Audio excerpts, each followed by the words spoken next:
ماہنامہ دریافت سے انتخاب کی سیریز کے سلسلے میں قاضی قیصر الاسلام کا مضمون، جس کا عنوان ہے ہائیڈگر کا تصور واقعیت۔ ہائیڈگر کا تصور واقعیت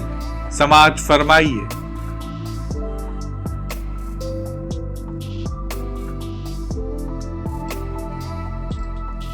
ہائیڈگر نے اپنی فکر میں ڈیزائن یا وجود فی العالم کی واقعیت کا جو مفروضہ پیش کیا ہے، اس سے اس کی مراد کسی بھی ہستی موجود کی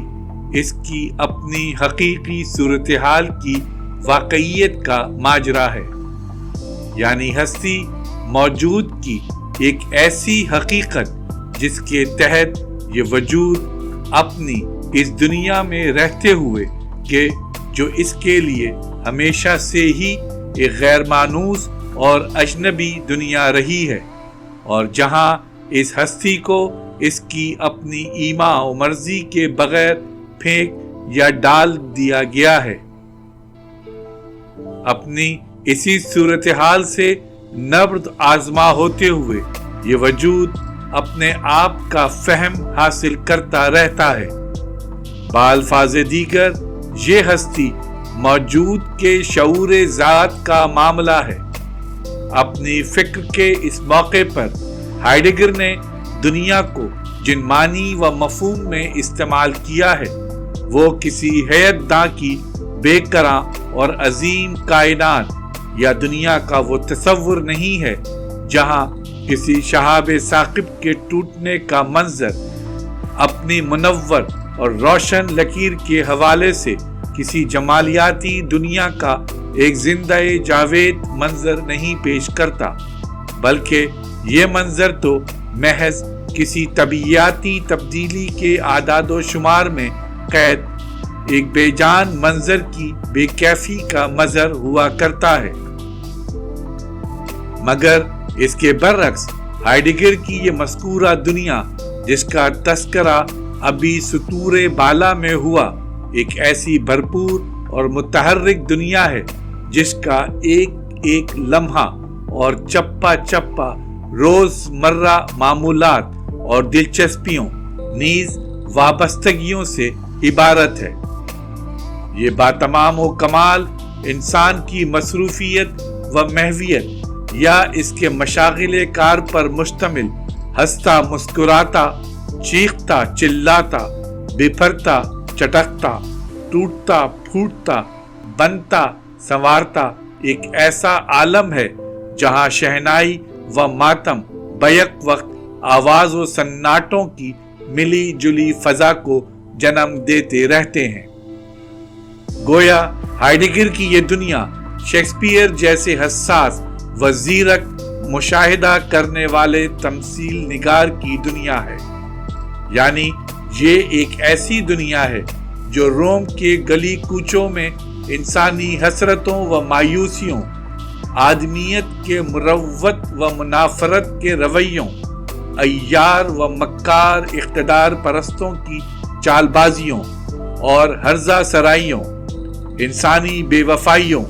اور انسانی رشتوں کی دلسوز چبھن، قتل و غارت، سلوک و استحسان، عدل و ایثار، محبتوں شفقتوں کے جذبات سے معمور فضا کی حامل ایک مصروف عمل دنیا ہے، جہاں جولیس سیزر جیسا دوست اپنے دوست بروٹ سے شکوہ بلب دم توڑتا ایک ایسا انسان نظر آتا ہے جس کی پھٹی پھٹی حیران و ویران آنکھیں زبان حال سے یہ پکار پکار کے کہہ رہی ہوتی ہیں کہ ارے بروٹس، کیا تم بھی؟ چنانچہ ہائیڈگر کی اس دنیا میں زمانوں کے اس بوڑھے اور بوجھل سائبان کے نیچے پیدا ہونے والے انسانوں میں، جہاں ایک طرف انسانیت کے افق پر دنیا کے 7 بڑے دانشوروں کے علاوہ بودھا، سقراط، آگسٹائن، حضرت امام حسین، حضرت عمر اور دنیا کے سب سے بڑے محسن اور انسان کامل حضرت محمد مصطفیٰ صلی اللہ علیہ وآلہ وسلم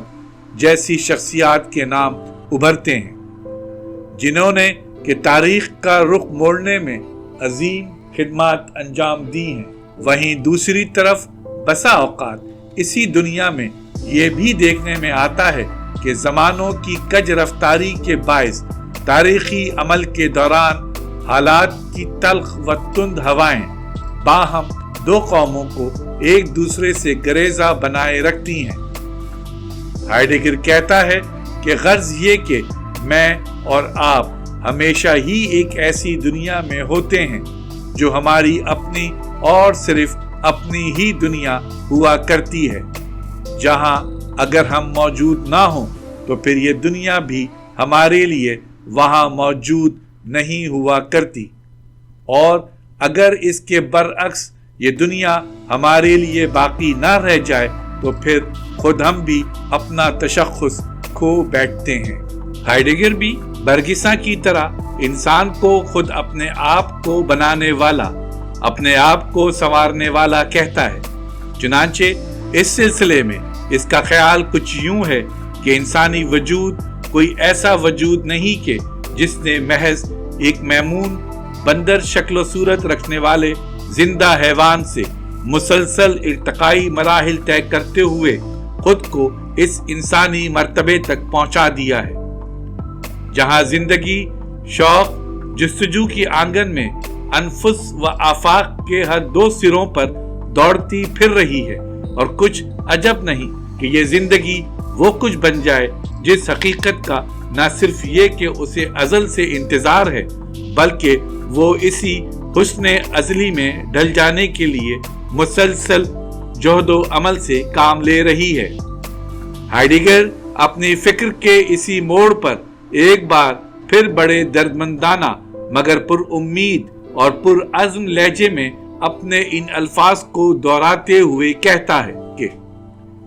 زندگی کے خالق نے تو انسانی وجود کو خلق کرتے ہوئے شاید مٹی سمجھ کر نہایت حقارت و نفرت سے سزان اس تنگ و تاریک ناپائیدار خاکدان خوب و زشت پر دے مارا تھا، جہاں یہ وجود اس کارگاہ انتہا میں برسوں سے اپنی صبر آزما زندگی کے دن پورے کر رہا ہے، جہاں موت کی ایک مستقل دہشت سائے کی طرح اس کا تعاقب کر رہی ہے، اور یہ بیچارہ و غیر یقینی وجود یہ تک نہیں جان پاتا کہ یہ ظالم موت اسے کب اور کیسے یا پھر کہاں آئے گی۔ ہائیڈگر کے نزدیک بے مصرف اور بے مقصد یہ انسانی وجود کہ جسے ایک ایسی غیر مانوس اور اجنبی دنیا میں کبھی ماضی بعید میں نیچے عرش سے فرش پر پھینک دیا گیا تھا، اپنی مسلسل کوششوں سے اپنے چاروں طرف پھیلی ہوئی اس دنیا کی ایک ایک چیز کو اپنے لیے مانوس اور مطابق بناتا جا رہا ہے، اور اغلب امکان یہ ہے کہ کل کی کونا سال اور بوڑھی ایار و مکار تنگ و تاریک سناٹوں سے پر یہ دنیا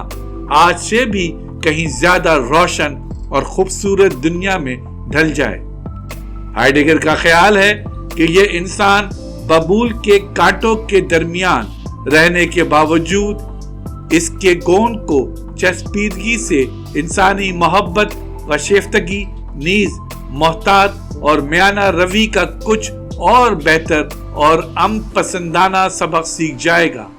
اور اس بات کی قوی توقع کی جا سکتی ہے کہ آئندہ آنے والے زمانوں میں کچھ نئے نیوٹن اور آئنسٹائن، کچھ نئے شیکسپیئر اور دانتے ابھی اور ہم ہی انسانوں میں سے پیدا ہو کر دنیا کو فردوس بری بنانے کا بقیہ کام پوری تندہی سے پورا کریں گے۔